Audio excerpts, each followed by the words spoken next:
ఏమంటుంది, నేను మా ఇంట్లో బెదిరించా మ్యామ్, మ్యారేజ్ అయినా చేయండి లేదా అంటే జాబ్కైనా వెళ్తా అన్నాను. మా డాడీకి అంత ఏజ్ అంటే ముందే ఇష్టం లేదు మ్యామ్, బట్ నేను అలా అంటున్నా కదా అని మ్యామ్. ఓకే, మీ డాడీకి ఇష్టం లేనప్పుడు ఎందుకు నీకు చెప్పు, నీకు తొందర పెళ్ళి కోసం? ఆ పెళ్లి చేసుకొని అక్కడ ఇరుక్కునే బదులు శుభ్రంగా హాయి ఇంట్లో కూర్చోవడమే బెటర్ అమ్మా. ఏమనుకుంటున్నావు పెళ్ళి అంటే?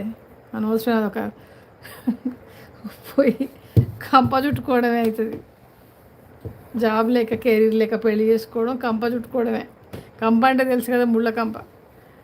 మన కెరీర్ లేకుండా పెళ్లి చేసుకోవడం అట్నే ఉంటుంది. ఖాళీ కూర్చున్నాం కదా అని పెళ్లి చేసుకోవడం అంటే ఎట్లా ఖాళీగా ఉన్నాం కదా, నువ్వు పెళ్ళన్నా చేయి జాబ్ అన్నా చేస్తా అనడం. జాబ్ ఇంకా జాబ్ చేయమంటే చేయి, అంతేగాని ఖాళీగా ఉన్నా కదా అని పెళ్లి చేసుకున్నావు అనుకో, ఇంకెంత సంగతి ముళ్ళ కంప చుట్టుకున్నట్టే.